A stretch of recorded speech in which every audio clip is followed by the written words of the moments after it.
mengenai diseminasi pemahaman dan pengalaman penerapan budaya positif. Perkenalkan, sudah tahu ya sebetulnya, saya Yuliana Diani, saya adalah calon guru penggerak angkatan 9 Kabupaten Jawa. Terima kasih membuat semangat. Nah, sekarang lanjut ya. Di sini ada 7 konsep inti budaya positif. Yang pertama adalah perubahan paradigma belajar. Yang kedua, disiplin positif. Yang ketiga adalah motivasi perilaku manusia. Yang keempat, kebutuhan dasar manusia. Yang kelima, posisi kontrol restitusi. Yang keenam, keamanan kelas. Dan ketujuh, segitiga restitusi. Sebelum saya lanjut, menurut Bapak Ibu nih, ketika melihat materi ini, yang paling membuat Bapak Ibu penasaran dan bersemangat untuk mempelajarinya yang mana? Yang mana Bapak Ibu? Ya, motivasi perilaku manusia. Ya, kami katanya motivasi perilaku manusia. Yang lain? Yang lain dijalin positif. Kita diskusi Bu Dewi. Yang lain? Disiplin positif. Positif. Oke, semuanya semangat ya untuk membahas ketika ini. Lanjut ya. Materi yang pertama adalah perubahan paradigma belajar. Nah, ini adalah filosofi pendidikan nasional menurut Ki Hajar Dewantara.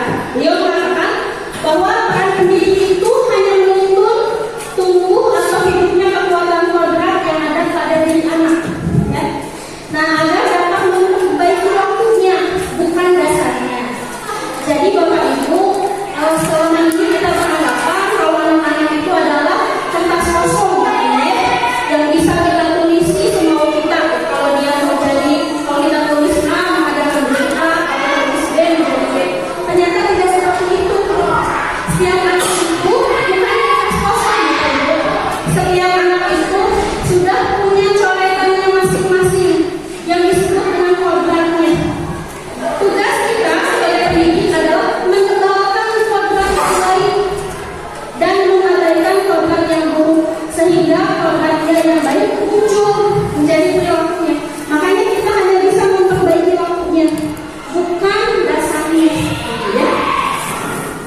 Nah, lalu menurut Ki Hajar Dewantara juga, pendidikan itu memberi tuntunan terhadap segala kekuatan kodrat yang dimiliki anak agar ia mampu mencapai keselamatan dan kebahagiaan yang semestinya.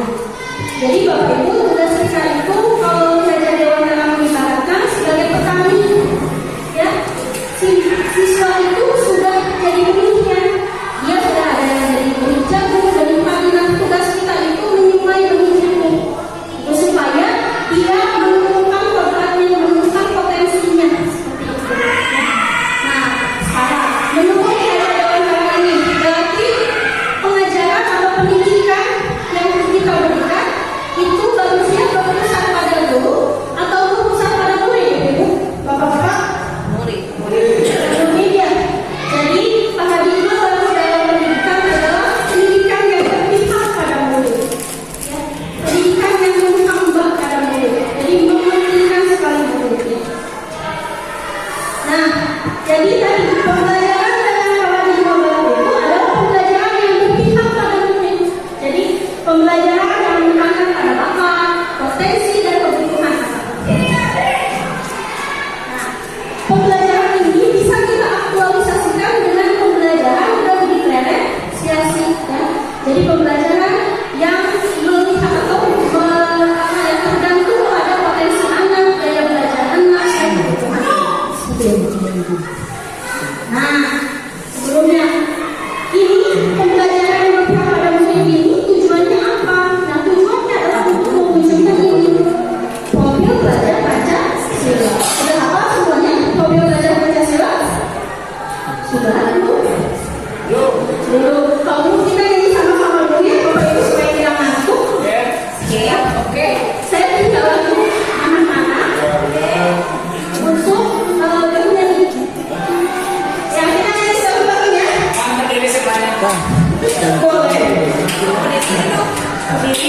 Ayo nyanyi. Bertakwa pada Tuhan Maha Esa.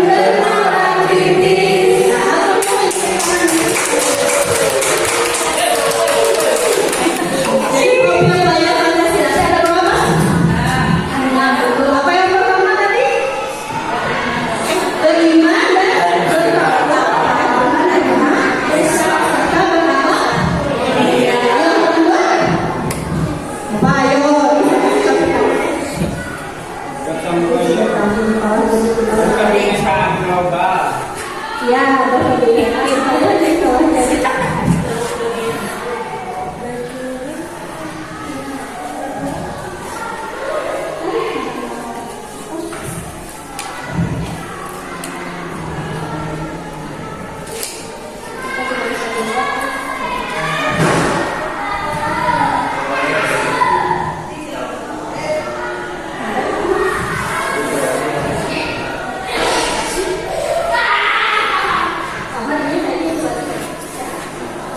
Kelima,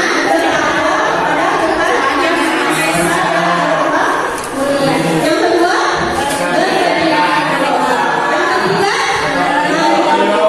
yang keempat, yang kelima, dan yang adalah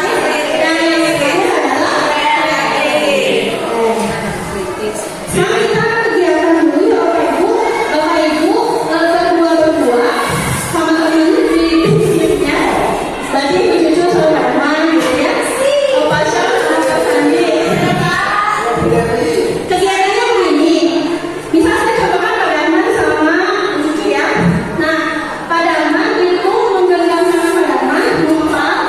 Nah, seolah-olah di dalam tangan Pak Darman itu ada sesuatu yang berharga. Jadi Pak Darman harus bisa mempertahankan itu. Bu Cucu tugasnya itu berusaha membuka tangan Pak Darman. Kalau bisa ya, sama Pak Darman. Jadi Pak Darman sama Pak Darman. Nah, bentukannya boleh dipaksa, boleh dirayu, pokoknya gimana caranya tangan pentingnya bisa buka. Nah, Pak Darman gimana caranya mau buka boleh uang aja. Coba dulu ya. Jadi ini kalau yang orang pertama menggenggam, orang yang kedua itu yang berusaha membuka genggamannya. Paham ya? Oke, silakan Bapak. Mau dicoba dulu? Pada rasa apa coba dulu?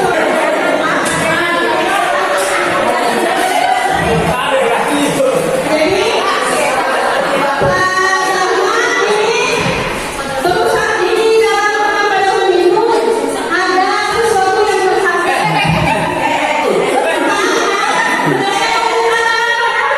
Tugasnya bukan apa? Mau dirayu Pak Darman mana? Ayo dirayu.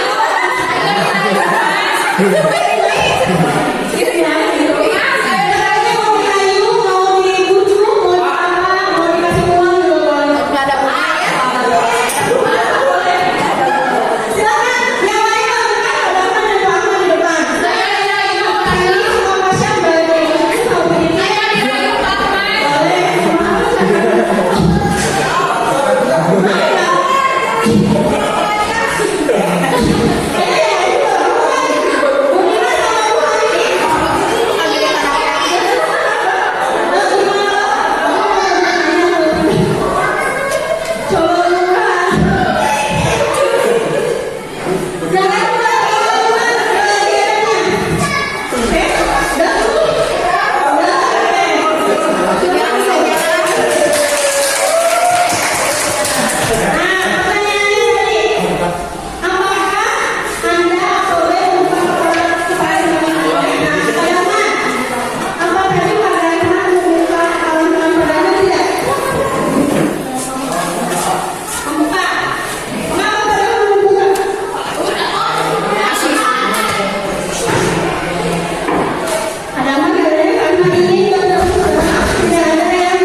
represif.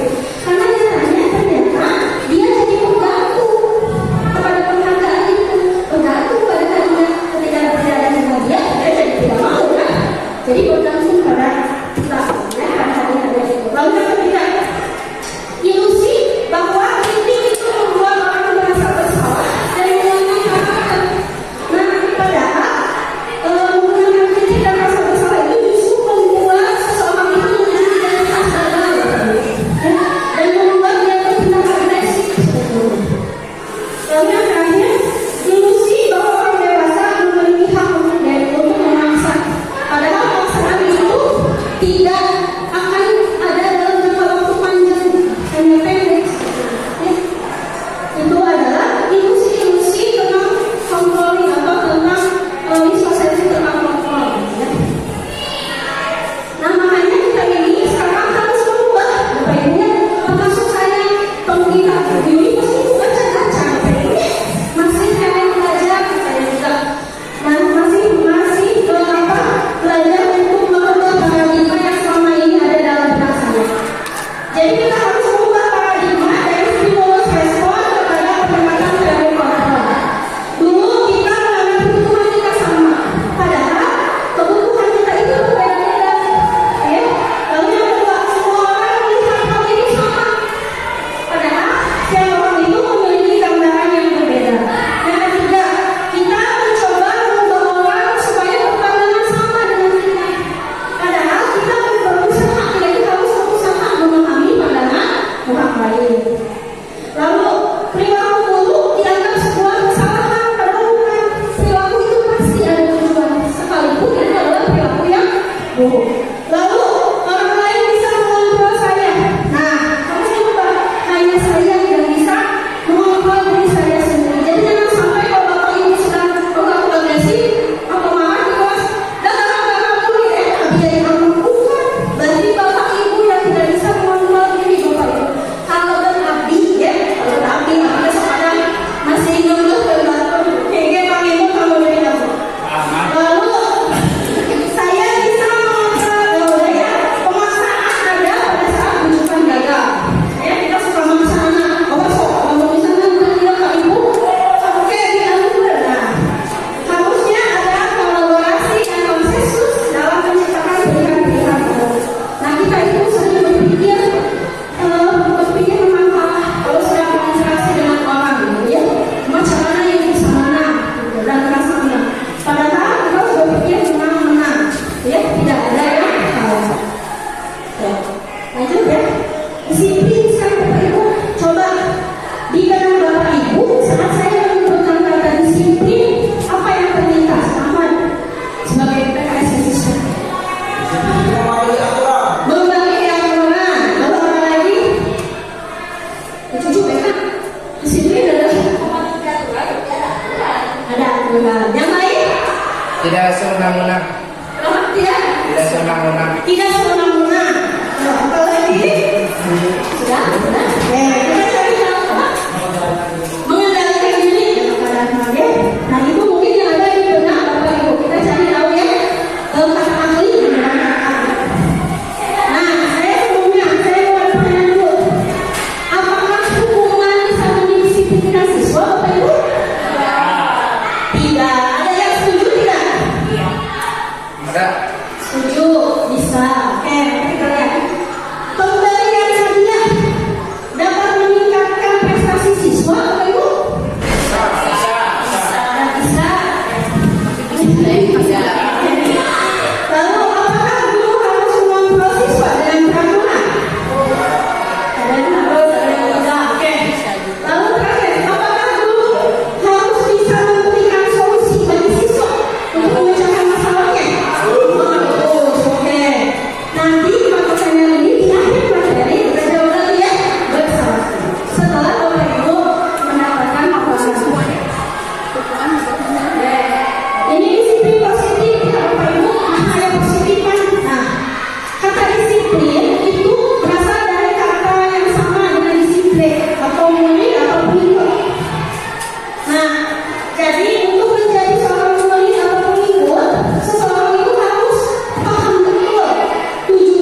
Nah, nilai-nilai kebajikan yang apa?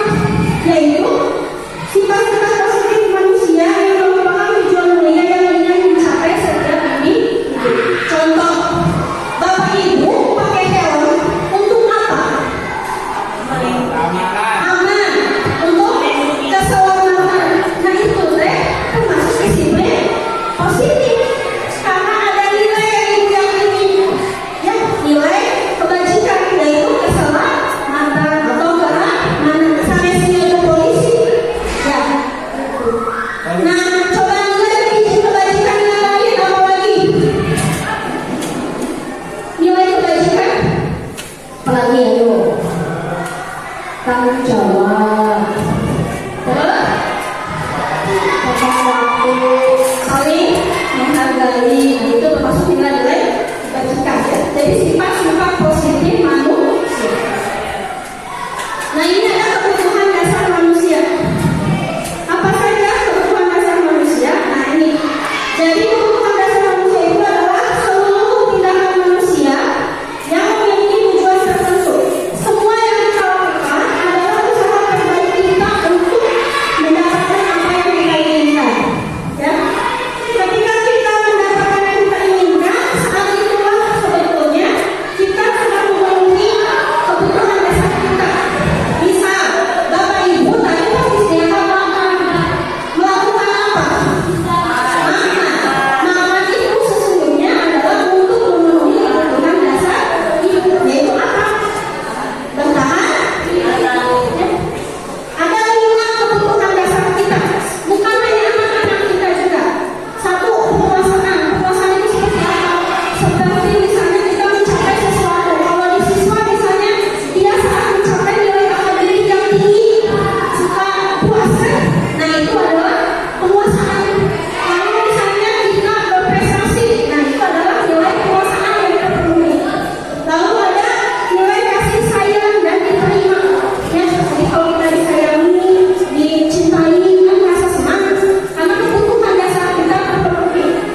Lalu yang ketiga, kesenangan. Misal Bapak Ibu jalan-jalan merasa puas hati, kan kebutuhan dasar. Lalu yang keempat, kebebasan.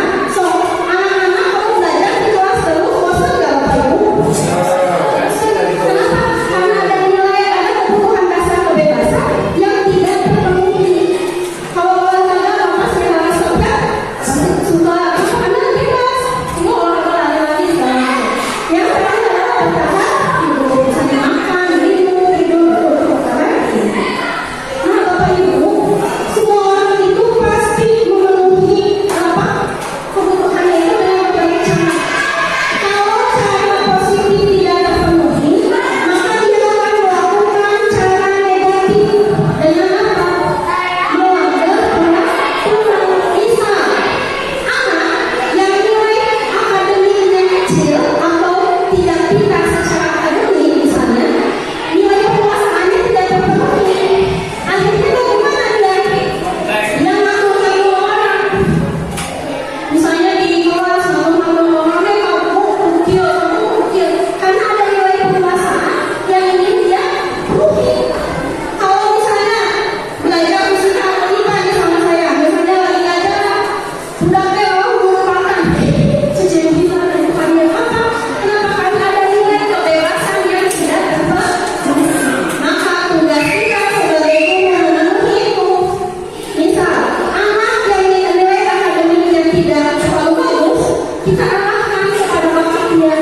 Misal sukanya olahraga atau sukanya apa? Biarkan dia mendapat achievement atau mendapatkan prestasi di bidang itu.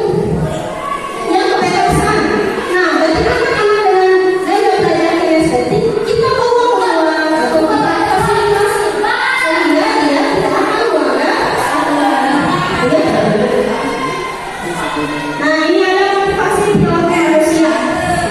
Jadi manusia itu berperilaku ada 3 motivasinya. Satu, ini motivasi paling rendah untuk menghindari ketidaknyamanan atau hukuman. Misal dia, Abimah siswa Abimah mau dan sudah dihukum. Nah, itu motivasi paling rendah. Lalu yang kedua, untuk mendapatkan imbalan atau penghargaan. Misalnya, bukan merasa dipuji, Abimah mau kating-kating paling pintar aku si ibu aku supaya dipuji, dan itu motivasi dia ya. Nah ini yang paling lain ya, motivasi yang pertama yaitu untuk menjadi orang yang mereka inginkan dan menghargai diri sendiri dengan nilai-nilai yang mereka percaya.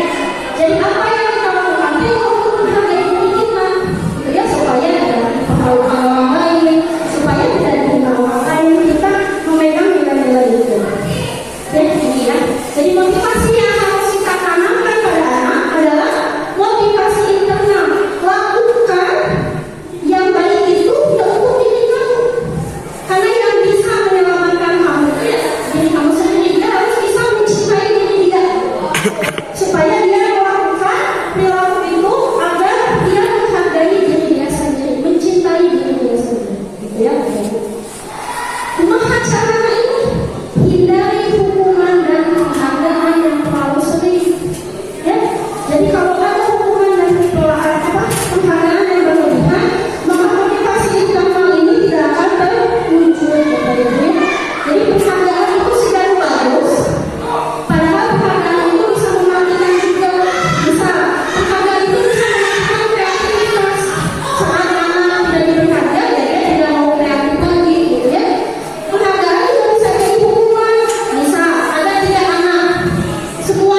lebih bersemangat dan bergerak untuk menjalankan keyakinan dibanding peraturan.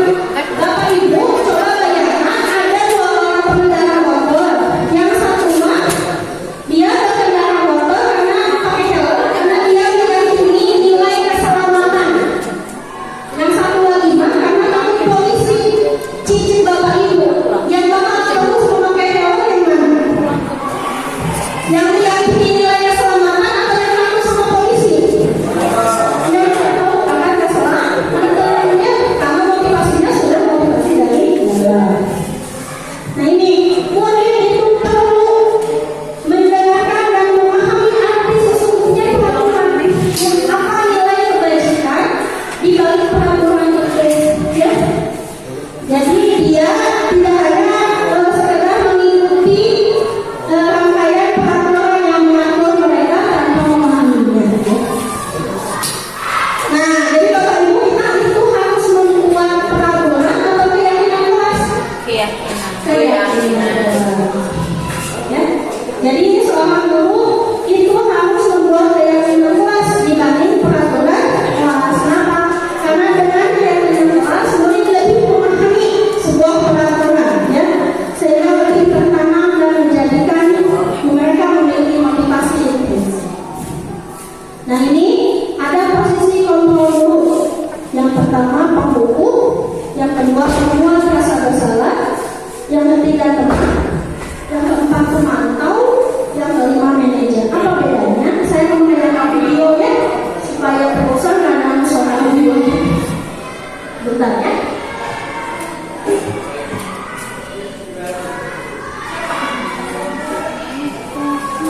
Silakan dimakan.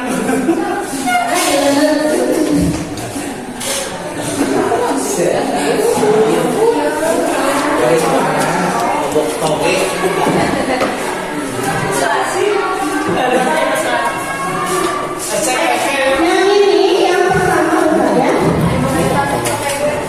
Nah ini posisi penghukum Bapak Ibu. Nah kalau terdengar ada tulisannya ya. Tidak apa-apa tuh.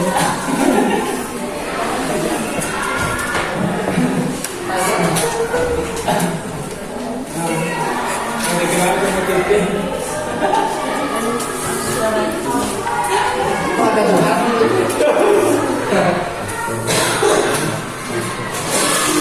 Kedengeran suaranya.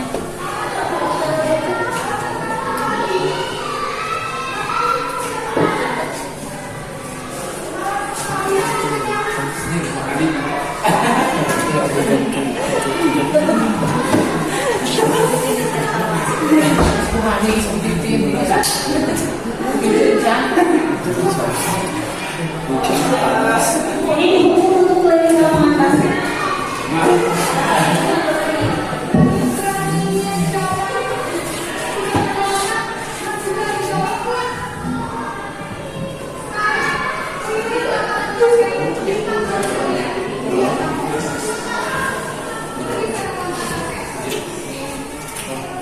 Terus posisi penghukum ya Bapak Ibu. Nanti saya jelaskan. Nah ini adalah pembuat rasa bersalah. Ini biasanya ada ibu-ibu, termasuk Abdi, kamu belajar.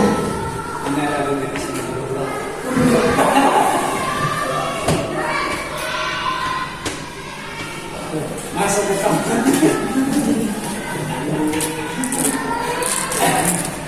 Harus kalau Bu.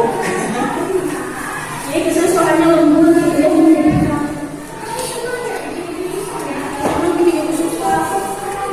Karena kamu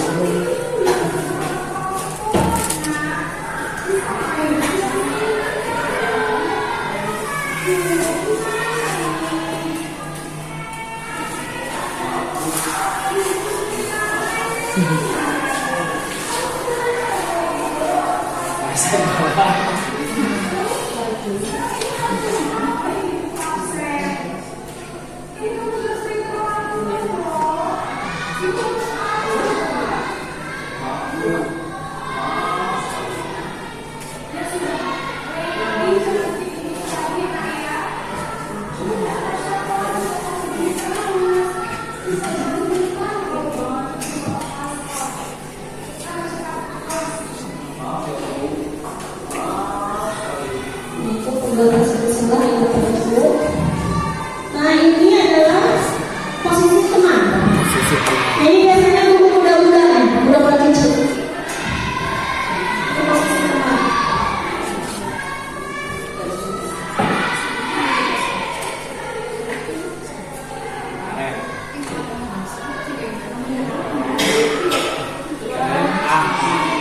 Ini biasanya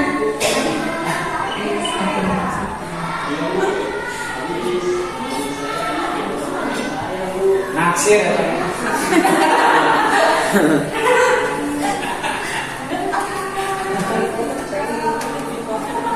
Oh, ya.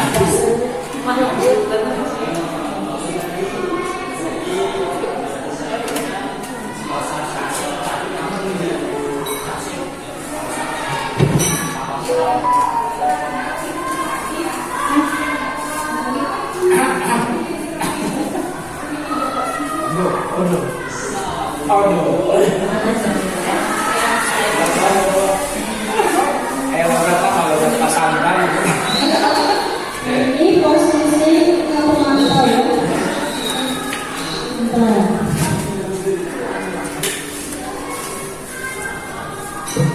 Nah, ini pemantau.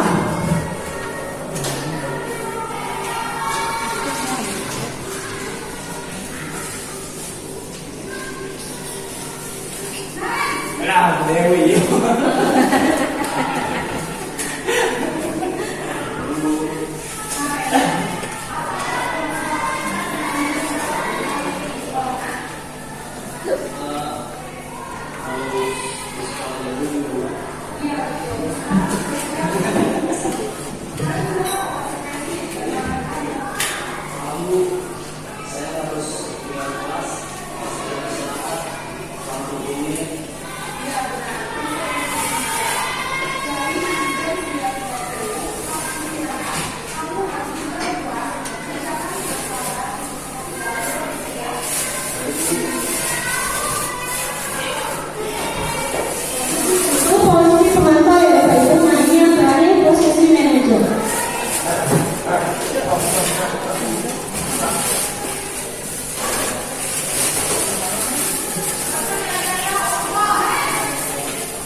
Segitiga restitusi itu adalah tahapan untuk memudahkan guru dan orang tua, karena ini bermanfaat sekali untuk anak-anak ibu di rumah juga ya, atau keponakan bapak ibu, untuk proses menyiapkan anaknya melakukan restitusi. Nah, tahapannya ada 3. Yang pertama, menstabilkan identitas. Jadi anak-anak yang sudah berbuat salah itu identitasnya sudah gagal bapak ibu. Nah, kita harus mengembalikan identitas itu. Lalu yang kedua, memvalidasi tindakan yang salah. Jadi kita menanyakan alasan. Tadi kan semua perbuatan itu ada tujuannya. Lalu yang ketiga adalah menanyakan keyakinannya. Nah, ini segitiga restitusi. Untuk melestarikan identitas kita bisa bilang seperti ini. Setiap orang itu pasti pernah melakukan kesalahan. Lalu kesalahan itu adalah manusiawi misalnya ya. Jadi kita mengembalikan dia udah bersalah. Kita mengembalikan kalau kesalahan itu nggak apa, misalnya manusiawi, tapi kita harus memperbaikinya seperti itu. Lalu validasi tindakan yang salah. Misalnya kamu tentunya punya alasan ya mengapa melakukan hal itu. Terus ada cara tidak yang lebih efektif untuk mendapatkan apa yang kamu butuhkan. Nah, lalu yang terakhir adalah menanyakan keyakinan. Jadi kita menanyakan keyakinan kelas apa yang buat kita sepakati, gitu ya. Lalu kamu ingin menjadi seperti apa? Itu tahap terakhir ya. Nah, ini ada video saat saya menerapkan segitiga restitusi di sekolah ini, Bapak Ibu. Ya. Amat sih, Pak.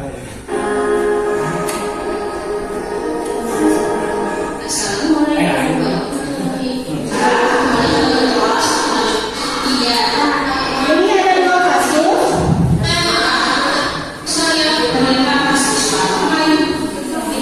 Nah, ini Indi itu kemarin tidak dapat menahan emosi ya, dikarenakan dia diganggu sama Rizwan. Nah, Indi marah di kelas, berteriak, mengebrak meja dan melempar tas Rizwan. Ini proses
berikut adalah skenario penyelesaian masalah tersebut dengan menggunakan cara pada segitiga resiko. Najwa ingin mendapatkan laporan dari dosen kalau kamu sering datang terlambat ke sekolah. Apa itu betul?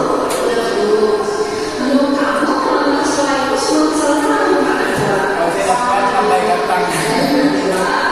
Memang manusia itu tidak ada yang lepas dari kesalahan. Tidak ada manusia yang sempurna. Namun kita sebagai manusia harus bisa belajar dari kesalahan dan dapat memperbaiki kesalahan tersebut. Memang Najwa? Betul itu, saya setuju. Nah, sekarang untuk memperbaiki kesalahan kamu ini, maka kamu cari solusi bersama dengan ibu atau ibu. Najwa sering datang pulang ke sekolah pasti dengan alasan. Coba kamu ingin tahu alasannya. Adalah saya jika saya datang saya tidak takut, namun karena saya sudah berjalan dulu, saya tidak takut. Oh begitu rupanya. Najwa masih ingat materi yang kelas kita? Masih ingat Bu. Kalau Najwa itu materi yang kelas yang mana Najwa? Disiplin Bu. Menurut kamu apa disiplin itu sangat penting? Sangat penting Bu. Dengan dasar kamu, saya telah memberi waktu dan kemarin Bu.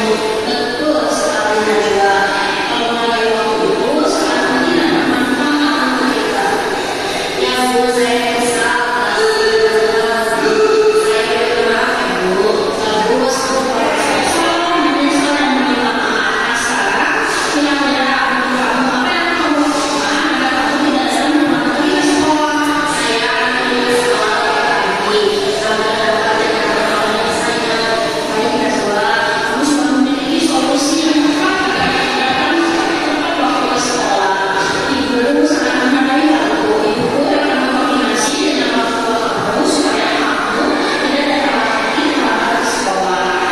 Sekarang kamu dapat kembali ke kelas untuk melanjutkan pembelajaran. Terima kasih karena kamu sudah mau berdiskusi untuk mencari solusi dari masalah kamu.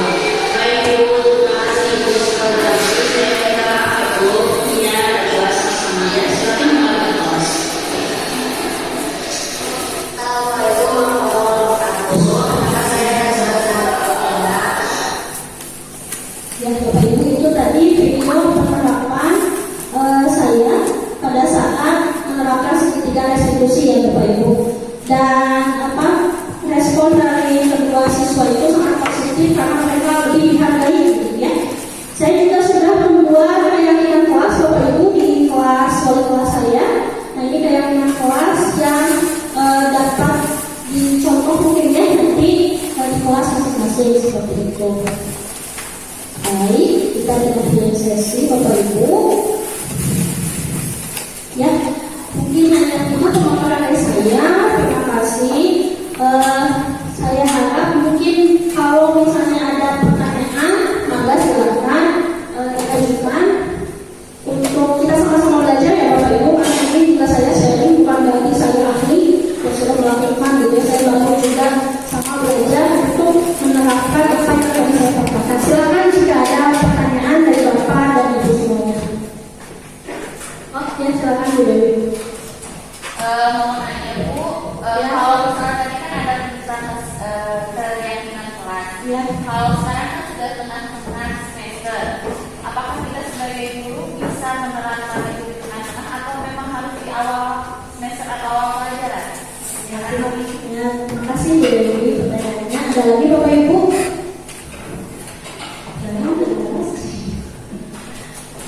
Enggak, ada yang mau bertanya ya? Bu Nina?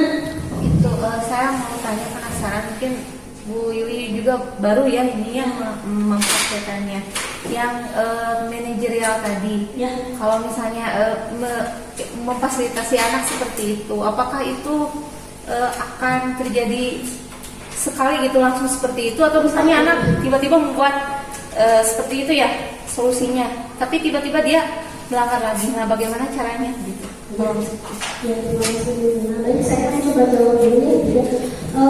Yang dari Bu Dewi, mungkin kan sekarang betul ya kita ada tengah semester. Apakah keyakinan kelas itu harus selalu di awal? Kalau menurut saya ya Bu Dewi secara pribadi itu mungkin tidak harus di awal juga gitu. Kalaupun misalnya keyakinan kelas baru kita buat tengah semester ini, asal disepakati bersama antara guru dan siswa itu tidak menjadi masalah. Mungkin begitu Bu Dewi.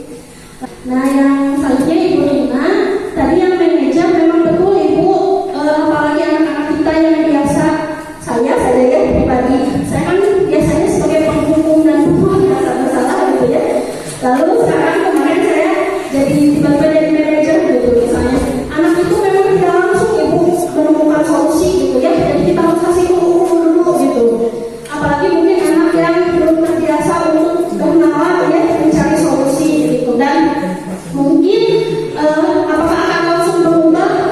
Saya rasa juga tidak akan langsung juga ya Bu ya. Pasti kan yang namanya penanaman motivasi apalagi prinsip pasti akan membutuhkan waktu gitu. Yang kuncinya adalah kesabaran, karena ternyata murid yang baik itu apa yang bisa kita lakukan adalah dengan keyakinan kelas yang konsisten, kita menerapkan keyakinan kelas yang konsisten.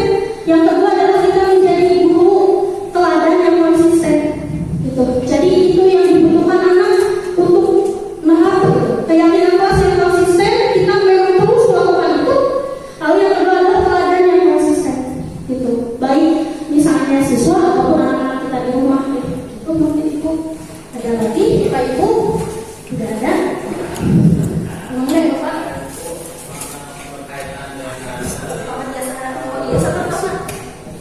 Dan berkaitan dengan masalah keselamatan kelas yang berbeda dari keyakinan kelas, terutama dalam hal kebersihan.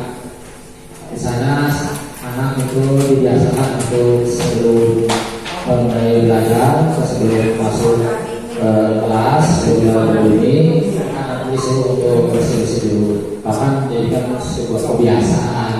Tapi kebiasaan tersebut sudah beberapa kali berulang kali oleh guru diwanti-wanti disuruh untuk membiasakan kebiasaan. Tapi realitanya di lapangan atau dalam kelas anak tersebut sampah jalan satu hari setelah diberi pengarahan anak itu bisa melaksanakan. Tapi hari-hari berikutnya sampah tersebut terutama di kelas, apalagi tidak di luar kelas, mengabut lagi sampah tersebut berserakan lagi. Tadi guru lanjut lagi mengarahkan lagi dan sebagainya. Jadi untuk menanam kaitannya dengan menanamkan kebiasaan dari diri sendiri. Terima kasih. Terima kasih Bapak. Ya tadi Bapak mungkin jawaban saya hampir sama dengan yang pertanyaan Bu Lina ya Bapak. Jadi intinya kalau kita ingin menerapkan motivasi intrinsik pada siswa, satu waktunya pasti ada waktu gitu ya. Tidak mungkin kita satu kali dua kali lalu anak tiba-tiba akan konsisten. Lalu yang kedua adalah tadi keyakinan kelas yang diterapkan secara konsisten, apalagi oleh seluruh guru. Karena sesungguhnya sekolah itu tidak akan berubah kalau tidak ada kolaborasi. Budaya itu disertakan oleh kelompok bukan oleh individu gitu. Jadi kalau gurunya semuanya kompak untuk menerapkan keyakinan kelas yang sama secara kontinu dan secara istiqomah gitu ya, insya Allah mereka akan tergerak. Lalu yang ketiga adalah keteladanan, dan budak itu pasti sudah dicontohkan. Itu kalau misalnya kita teladannya juga konsisten, misalnya sebelumnya itu buang sampah di tempatnya, misalnya seperti itu, anak pun kalau kita sapu-sapu gitu ya, anak pun akan mencontoh gitu Pak. Jadi yang memang dibutuhkan kolaborasi dan istiqomah gitu ya untuk menerapkan motivasi intrinsik. Mungkin itu Bapak Ibu. Ada lagi Bapak Ibu? Tidak ada. Kalau tidak ada, sebentar saja saya mau kembali ke pertanyaan yang awal. Apakah jawaban Bapak Ibu masih sama? Mangga. Nah ini tadi masih setuju tidak hukuman itu dapat mendisiplinkan siswa?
Menurut saya apa yang dipaparkan oleh Ibu Yuli sangat bermanfaat bagi saya karena tidak semua guru memiliki kesempatan yang sama seperti Ibu Yuli bisa menjadi peserta guru penggerak. Sedangkan bagi guru-guru yang lain, pemaparan dari Ibu Yuli bisa membantu menambah wawasan dan akhirnya bisa berdampak kepada metode pengajaran yang lebih baik kepada siswa. Terima kasih. Assalamualaikum warahmatullahi wabarakatuh. Saya Bapak Sekolah ini mengapresiasi apa yang dilakukan oleh Ibu Yuli. Ini sangat banyak manfaat bagi saya khususnya maupun bagi rekan-rekan guru untuk mengarahkan sebuah perubahan, sebuah beban ke arah yang lebih baik lagi dalam paradigma pembelajaran sehari-hari dalam kelas. Karena itu saya selalu memotivasi khusus bagi diri sendiri maupun bagi rekan-rekan guru untuk selalu berubah ke yang lebih baik, bergerak.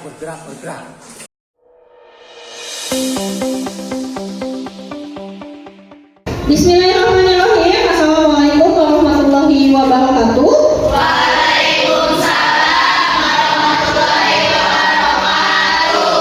Apa kabar semuanya? Baik. Keadaan kelasnya bagaimana? Udah bersih belum? Kolong mejanya sudah bersih? Anak-anakku, hari ini sebelum kita memulai pembelajaran, Ibu mau membuat dulu keyakinan kelas bersama kalian ya. Nah, apa Ibu keyakinan kelas teh? Nah, keyakinan kelas itu adalah hal-hal yang akan kita sepakati agar proses pembelajaran bisa berlangsung dengan lancar ya. Kalau sebelumnya kalian pasti mengenal peraturan kelas. Tahu peraturan kelas? Tahu. Tata tertib tahu? Tahu. Nah, pada saat pembuatan peraturan atau tata tertib di sekolah, apakah kalian ikut terlibat atau tidak? Tidak. Ya. Nah, sekarang untuk keyakinan kelas, kalian ikut terlibat. Jadi hari ini kalian akan membuat di sini menuliskan nilai-nilai kebajikan yang ingin kalian sepakati agar pembelajaran ini berlangsung dengan lancar ya. Nah, bedanya dengan peraturan, kalau peraturan itu ditulisnya dalam kalimat negatif, misalnya dilarang buang sampah gitu kan. Nah, kalau keyakinan kelas ini ditulisnya dengan kalimat positif. Misal, dilarang membuang sampah, kalimat positifnya jadi apa? Membuang sampah pada tempatnya. Paham? Maksud Ibu ya? Jadi dalam kalimat positif dan jangan terlalu panjang. Kenapa? Agar kalian mudah ingat.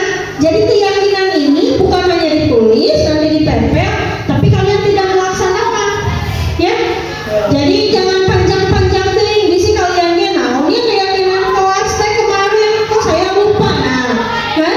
Akhirnya kalian tidak ingat. Nah, keyakinan kelas harus kalian tulis dalam bentuk yang singkat dan dalam kalimat yang positif. Coba apa nilai kebajikan yang ingin kalian sepakati bersama Ibu, sepakati dengan teman kalian. Nah, nanti kalau keyakinan kelas ini sudah terbentuk, nanti kita bikin lagi keyakinan sekolah. Paham? Ini Ibu bagikan ya kertas post-itnya, kamu tulis di sini. Nah, tulis apa yang kamu ingin sepakati, lalu nanti kamu tempel di papan yang berwarna pink itu supaya apa yang kamu inginkan itu dapat kamu lihat setiap hari. Paham?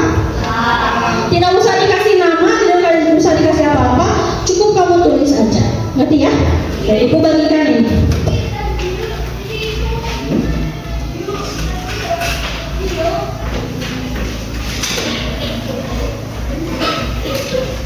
Silakan diisi ya.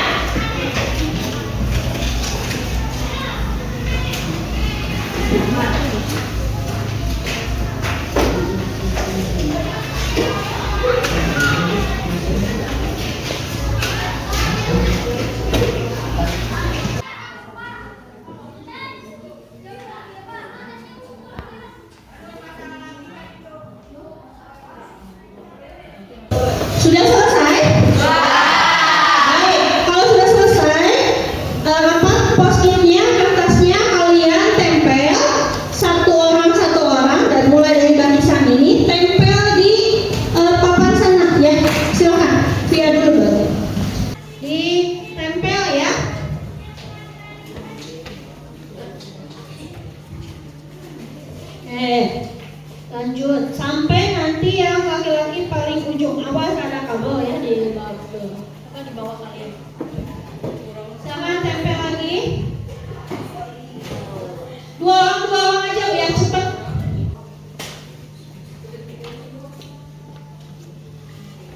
Tempel. Lanjut terima Nurtiani Widaso.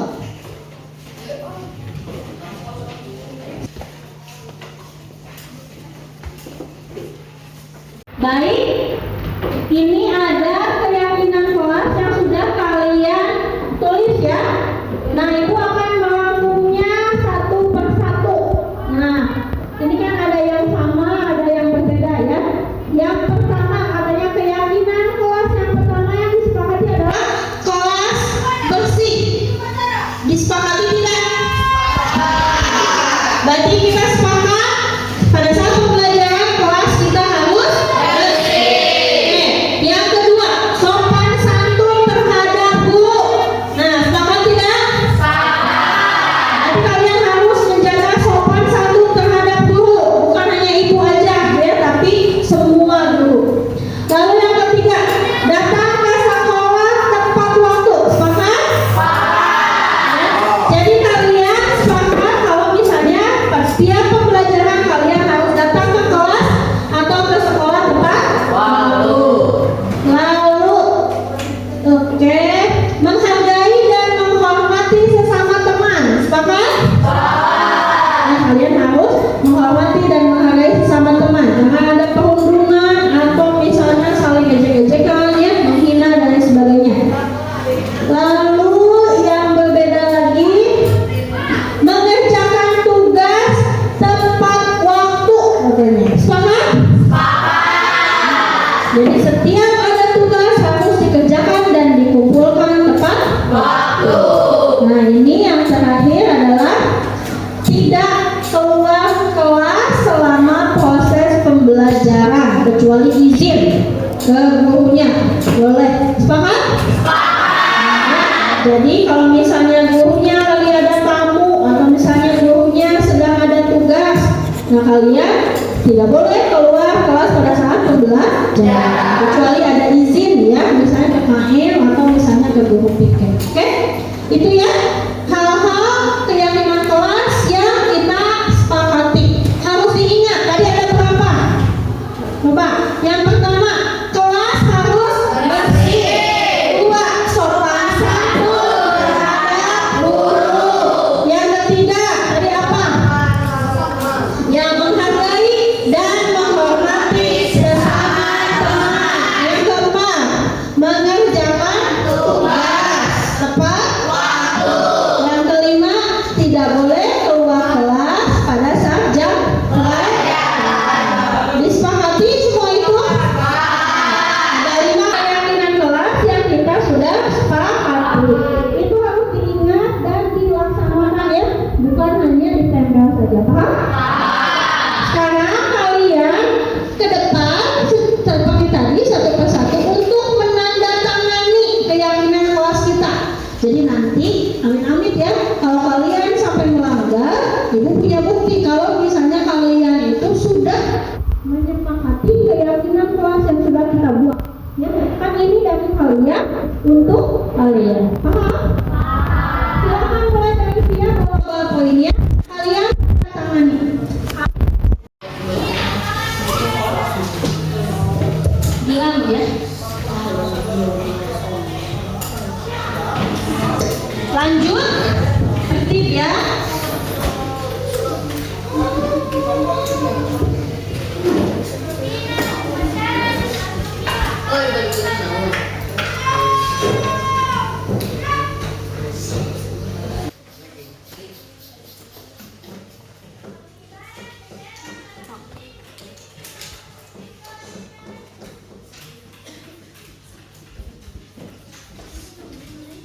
Ya, lanjut.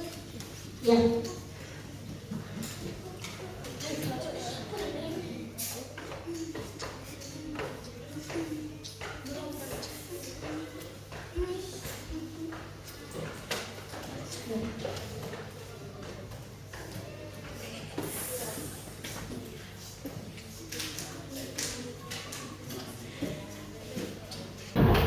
Baik, kita sudah membuat keyakinan kelas. Dan ini sudah disepakati antara ibu dan kalian, juga kalian dengan kalian, ya, sudah antar teman dan ibu, ya, paham ya?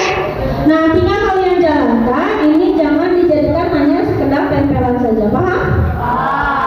Terima kasih. Sekarang kita akan melanjutkan pembelajaran. Terima kasih untuk kalian telah membuat keyakinan kelas, ya. Wassalamualaikum warahmatullahi wabarakatuh.